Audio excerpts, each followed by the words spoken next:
उन 100 कुओं में से पहला कुआं है जिन्हें हम इस वीडियो में बनाने वाले हैं। पानी पानी पानी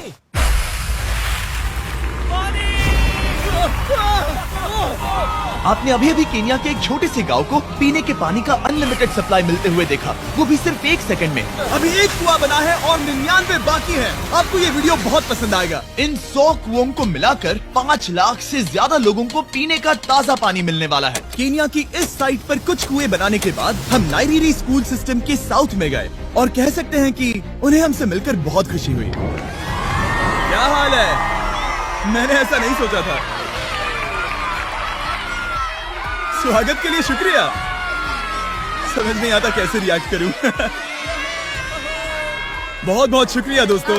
हमारे आने पर इस गांव ने हमारा जोरों से स्वागत किया और नोलन इसमें थोड़ा खो गया। नोलन जैसा अजीब इंसान मैंने कभी नहीं देखा और ये मेरी गलती नहीं है। और फिर वहाँ का स्कूल देखने के बाद ये रहे हमारे मेहमान। क्या हाल है? दिन अच्छा बीत रहा है ना? सबसे मिलकर अच्छा लगा। सबको गुड डे। एक टीचर ने मुझे दिखाया कि स्टूडेंट्स कहाँ से पानी पीते हैं, जो कि एक बहुत ही अनसेफ नदी से आ रहा था।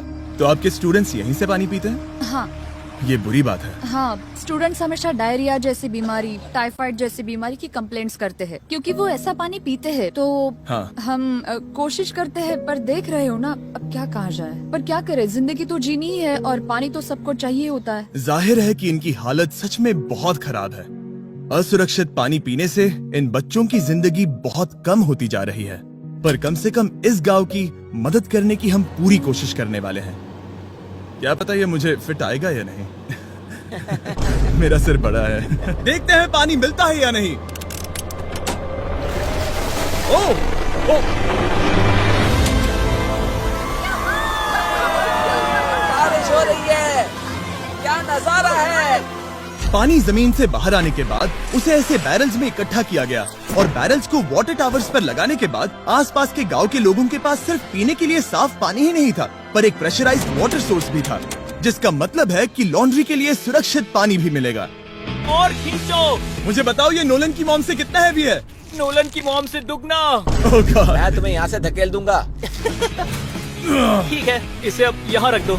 हमने केन्या में और 20 कुएं बनाए और उसके बाद इसके जूते में भी कुआं डोंट है। वरी, मेरे दूसरे जूते में भी पानी है। मैं बताता हूँ कि हमने ये 29 कुएं कैसे बनाए। इस विशाल सी ड्रिल से जमीन में सैकड़ों फीट गहरा गड्ढा किया, वो भी पॉल्यूटेड सोर्सेज से होकर सीधे विशाल से पीने लायक पानी तक। उसके बाद हमने पाइप्स इंस्टॉल किए ताकि लोग पूरे अफ्रीका में इन हैंड पंप से पानी ले सके और नाइरीरी में भी। इसे टेस्ट करके देखते हैं। पानी जैसा है। मुझे इस 5 गैलन ड्रम को भरने के लिए 5 मिनट लगे। इससे एक दिन में कितना पानी मिल सकता है? 3600 गैलन्स एक दिन में। ये न केवल स्कूल के 400 बच्चों को कवर करेगा, बल्कि स्कूल के आसपास के गांव वाले भी इसका अच्छे से इस्तेमाल कर सकते हैं। पानी के लिए शुक्रिया आपका। कोई बात नहीं। ये पंप नॉन स्टॉप 30 सालों तक चल सकता है। आपको लग रहा होगा कि इस तरह का बड़ा काम करने के लिए एक बड़े गवर्नमेंट की जरूरत पड़ेगी, पर ये सच नहीं है। ये प्रॉब्लम सुलझाना बिल्कुल मुमकिन है और ऐसी चीजें करने के लिए इंसानियत को आगे आना ही चाहिए। आपके कामयाबी का राज क्या है? सच कहूँ तो ऐसा कुछ खोजो जो तुम्हें करना पसंद है, उसे लंबे समय तक करो और तुम्हें कामयाबी जरूर मिलेगी। मैं इससे बहुत करीब लाने वाला हूँ, देख रहे हो? मजेदार है ना? जरा ऊपर देखो, वो रिकॉर्ड कर रहा है। ठीक है, मैं इसे करीब लाने वाला हूँ। ठीक है। हाँ, तुम खुद को देख सकते हो। हम इस गांव के लिए भी कुआं बना पाए, इस गांव के लिए भी और इन दूसरे 12 गांवों के लिए भी। और जब हम ये पंप्स लगा रहे थे, तब हमने यहाँ के एक स्कूल को नए कंप्यूटर से अपग्रेड भी कर दिया। बच्चों को ये कैसा लगा? उन्हें शुक्रिया, सच उन्हें में ये बहुत पसंद पसंद आया। खुशी है कि सब ठीक से हो गया। हमने क्लासरूम्स में नया फर्नीचर भी लगाया, उसके साथ कुछ शेल्व्स नई बुक्स के साथ, और सभी स्टूडेंट्स को एक फुटबॉल भी दिया। थैंक यू मिस्टर बीस, थैंक यू। यहाँ तक कि सभी क्लासरूम्स में नए व्हाइट बोर्ड्स और प्रोजेक्टर्स भी लगाए। आप सबको ये प्रोजेक्टर पसंद आया? हम चौक का इस्तेमाल कर रहे थे जिससे बहुत डस्ट होता था, लेकिन आज सब कुछ साफ है। हमें इस बात की खुशी है। कोई बात नहीं, इतना तो कर ही सकते हैं। पर जब हम 45वें कुएं की साइट पर गए, तब एहसास हुआ कि वहाँ का हाल और भी बुरा है। जब भी उन्हें पानी की जरूरत पड़ती थी, तब उन्हें जंगल से 1 मील खतरनाक रास्ता तय करके जाना पड़ता था, जो एक विशाल सी पहाड़ी से जाता है।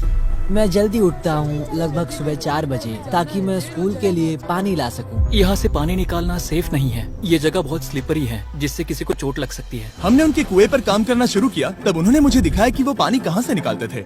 आपको दिन में ऐसे कितने चक्कर लगाने पड़ते हैं? 2 बार। दिन में 2 बार? ओह वाह, तो एक आम स्टूडेंट ऐसा ही कुछ ले जाता है? ओह गॉड, अगर 200 स्टूडेंट्स ऐसा रोज करते हैं तो ये कितना मुश्किल होगा?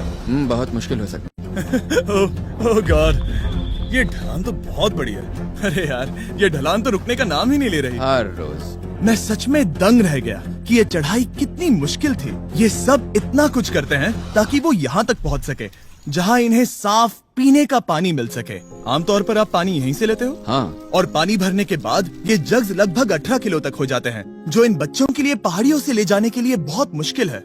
लेडीज आराम से ये 2 उठा सकती ओह, हैं। तो मैं अभी जरूर ले जा पाऊंगा। और एक बार हमने जग्स भर लिए, उसके बाद वक्त था वापस ऊपर जाने का। जल्दी करो, चलते हैं। इससे तो पसीना भी नहीं आ रहा है। मैं ले लूंगा। और अब घंटों तक असुरक्षित पानी को इकट्ठा करने के बजाय उनका नया पंप स्कूल के बस 10 फीट दूर था, तो अब ये यहाँ से पानी ले सकते हैं। बहुत थक गया हूँ। और फिर हम गए हमारे अगले गांव में, जहां हमने बनाया हमारा 46वां कुआं। पर हमें एक प्रॉब्लम से गुजरना पड़ा। हमने देखा कि ये गांव आधे से बटा हुआ है, वो भी इस खतरनाक सी नदी से। ये अभी इतनी खतरनाक नहीं लगेगी, पर जब बारिश का मौसम आता है, पानी ऊपर तक आकर इस पुल को पूरी तरह से निगल लेता है। और ये पुल इसलिए इतना जरूरी है क्योंकि वहाँ जो गांव है, वहीं पर सभी हॉस्पिटल्स और स्कूल्स हैं, इसलिए यहाँ से रोज गुजरना पड़ता है। ये खतरनाक है, लेकिन इस पुल के अलावा इनके पास और कोई ऑप्शन नहीं है। जब ये नदी उफान पर होती है तो ये किसी को भी बहा ले जाती है, लोग, स्टूडेंट्स, यहाँ तक कि जानवर। हाल ही में इस नदी को क्रॉस करने की कोशिश में हमने 3 लोगों को खो दिया। इस तरह किसी की जान जाना पागलपन है और हम इसे स्वीकार नहीं कर सकते। और जिस पल हमने इस बारे में सुना, तब हमें मदद करनी ही पड़ी। तो पंप तक जाने वाले पुल को जब हमने ठीक करना शुरू किया, तब हमने केनिया से 2000 मील दूर जिम्बाब्वे देश का भी सफर तय किया। अफ्रीका में आए 1 हफ्ते से ज्यादा हो गया है और अब भी कई पंप्स लगाने बाकी हैं। तुम में से बदबू आ रही पर है। मैंने सुबह ही शावर लिया था। बात होते ही मैं हाथ नीचे ले लूंगा। इस काम के लिए मैं तुम दोनों पर भरोसा कर सकता हूँ? हाँ। हमें सबसे पहले एक लोकल हॉस्पिटल की जांच करनी थी, जहाँ साफ पानी की सख्त जरूरत थी। अंदर जाने पर हमें पता चला कि इस क्लिनिक की इस गांव को कितनी जरूरत थी। 1 साल में यहाँ पर कितने बच्चे जन्म लेते हैं? 1 महीने में करीब 50। इसका मतलब 1 साल में पूरे 600। वाह! पर दुख की बात यह है कि इन प्रेग्नेंट महिलाओं को सिर्फ पानी लाने के लिए 1 मील तक जाना पड़ता है और इन भारी बकेट्स को लेकर वापस आना पड़ता है। पर अच्छी खबर ये है कि हमने इनकी पैसों से मदद की यहाँ पर एक मॉडर्न पंप लगाने के लिए। और अब बस देरी थी इसे शुरू करने की। ठीक है नोलन, क्या तुम तैयार हो? मैं तैयार हूँ। ओवर। मुझे एक ड्रामेटिक जूम इन दो। नोलन, मैंने बटन दबा दिया है, ये काम कर रहा है? पानी आ रहा है। आप जाकर चेक करना चाहेंगे? हाँ। वहाँ पर? हाँ, चलो चलिए, चलते हैं। लोगों को पानी मिलता देख मुझे आखिर बहुत अच्छा खुशी हो पानी रही मिल ही है। गया। ये सच में एक कमाल की बात है। हमारा नोलन एक प्रोफेशनल डांसर है। हाँ। यकीन नहीं हो रहा, मैं डांस कर रहा हूँ। वो कर क्या रहा है? सॉरी, मैं नहीं चाहता कि आप इसे और देखें। साफ पानी मिले ये पक्का करने के अलावा इस गांव में बहुत से स्टूडेंट्स को ट्रांसपोर्टेशन की भी दिक्कत थी, तो हमने इन सबको नई साइकिल्स देने का फैसला किया। बच्चे बहुत ज्यादा हैं, पर हमने साइकिल्स भी उतनी ही खरीदी हैं। सच बताऊं तो मुझे साइकिल चलाना नहीं आता। जिमी को सिर्फ साइकिल देना आता है। कभी इसे चलाना नहीं सीखा। तो चलो हम एक रेस लगाते हैं। 3, 2, 1, गो! ओह माय गॉड, सभी मुझसे आगे जा रहे हैं। संभल के, मुझे चलाना नहीं आता, किसी को उड़ाना नहीं चाहता। तुम इसे चलाओगे? ठीक है, जाओ चलाओ। ओके।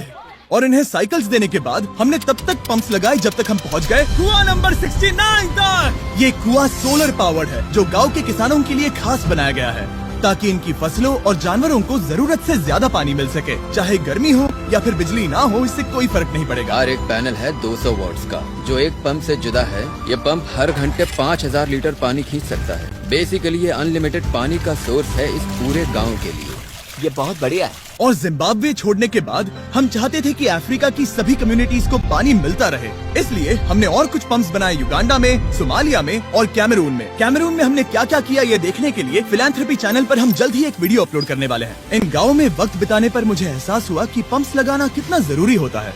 कैसे ये खेती को पानी देते हैं, भूखे का पेट भरते हैं, कैसे ये हॉस्पिटल्स को साफ सुथरा रखते हैं और सबसे जरूरी कैसे ये आने वाले पीढ़ी के बच्चों के लिए लंबी और हेल्दी जिंदगी जीने में मदद करते हैं और इससे कम्युनिटीज का भविष्य भी सेफ हम होता है। बहुत समय से इंतजार कर रहे हैं साफ पानी के लिए। Water is life. और कुछ लोकल लोगों की मदद से हमने आखिरकार ये पुल पूरा कर ही लिया, जिसे ये कम्युनिटी अगले 100 सालों तक इस्तेमाल कर सकती है। कई जिंदगियां बचेगी, परिवार एक साथ आएंगे, परेशानियां चली जाएंगी। इस वीडियो में हमने जो 100 पंप्स लगाए हैं वो कई जिंदगियां बदल देंगी, पर ये काफी नहीं है। इसीलिए मैं चाहता हूं कि आप जाने से पहले beachphilanthropy.org/wells पर जाएं और मुमकिन हो तो पैसे डोनेट करें। मैं सच कह रहा हूं, हमें इस वीडियो से एक पैसे का भी फायदा नहीं हो रहा है। इस वीडियो से जितने भी पैसे आएंगे वो 100% इन पंप्स को बनाने में खर्च होंगे, वो भी पूरी दुनिया में। पता है ये अजीब है कि एक यूट्यूबर को ये सब करना पड़ रहा है, पर किसी को तो करना ही होगा। अगर कोई नहीं करेगा तो हम ये करेंगे ही। आप देख सकते हैं इस काम से कई कम्युनिटीज की जिंदगियां बदल रही हैं। और फाइनली 100वां पंप। ओह माय गॉड, मुझे माफ करना।